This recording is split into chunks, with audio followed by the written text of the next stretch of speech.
Pakistan Sudan کی فوج کو 1 ارب 50 کروڑ ڈالر کا اسلحہ فروخت کرے گا، رائٹرز کا دعویٰ۔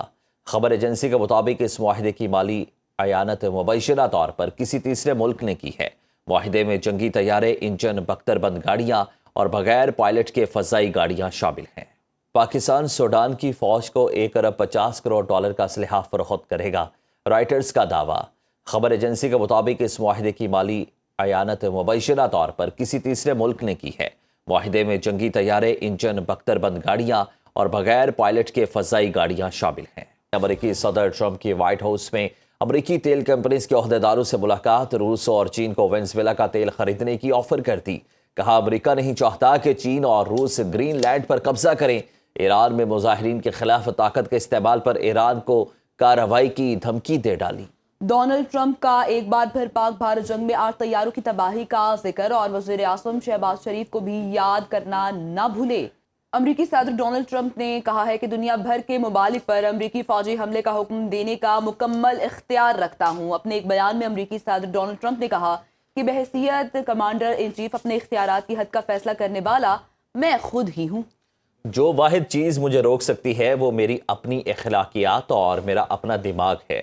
نیو یارک ٹائمز کو انٹرویو میں ٹرمپ نے 1 سال سے زائد عرصے تک وینزویلا کے معاملات چلانے اور تیل پر قبضہ رکھنے کے عزائم کا اظہار بھی کیا۔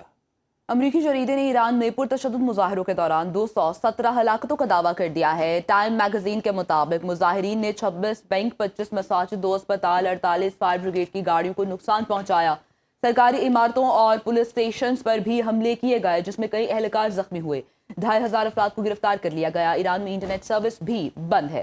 تہران کے ایک ڈاکٹر نام ظاہر نہ کرنے کی شرط پر امریکی جریدے کو بتا چکے ہیں کہ تہران کے 6 اسپتالوں میں 217 مظاہرین کی ہلاکت کی تصدیق ہوئی، جن میں زیادہ تر لوگ فائرنگ سے مارے گئے۔ تاہم ایرانی حکام نے ہلاکتوں کی تصدیق نہیں کی ہے۔ دوسری جانب واشنگٹن ڈی سی کی human rights activist news agency نے 63 افراد کی ہلاکت کی رپورٹ کی ہے۔ امریکہ اسرائیل کے ساتھ مل کر ایران میں اشتعال اور تشدد کی حوصلہ افزائی کر رہا ہے۔ ایرانی سفیر برائے اقوام متحدہ امیر سعید ایروانی نے سلامتی کونسل کو خط لکھا جس میں امریکی اقدامات کو اقوام متحدہ چارٹر اور عالمی قوانین کی صریحاً خلاف ورزی قرار دیا۔ امریکی اقدامات غیر قانونی اور غیر ذمہ دارانہ ہیں۔ امریکی پالیسیاں عالمی امن اور بین الاقوامی قوانین کے لیے خطرہ ہیں۔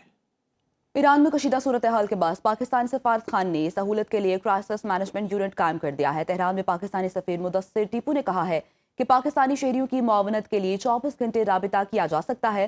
معلومات کے لیے 3 عہدیداروں کے فون اور لینڈ لائن نمبرز فراہم کر دیے گئے ہیں۔ برطانیہ، جرمنی، فرانس اور ایران میں پرتشدد مظاہروں پر اظہار تشویش۔ تینوں ممالک کے مشترکہ بیان میں ایرانی سیکورٹی فورسز کے ہاتھوں مظاہرین کی ہلاکت پر سخت الفاظ میں مذمت۔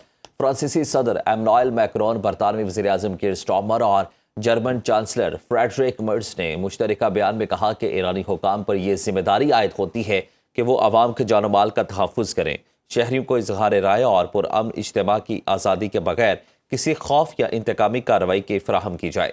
ایرانی حکومت پر زور دیا کہ وہ تحمل اور ضبط کا مظاہرہ کرے، تشدد سے باز رہے، شہریوں کے بنیادی اور آئینی حقوق کا مکمل احترام یقینی بنائے۔ پرامن احتجاج کو طاقت سے دبانے کی کوششیں ناقابل قبول ہیں۔ امریکی صدر ٹرمپ کی وائٹ ہاؤس میں امریکی تیل کمپنیز کے عہدیداروں سے ملاقات۔ روس اور چین کو وینزویلا کا تیل خریدنے کی آفر کر دی۔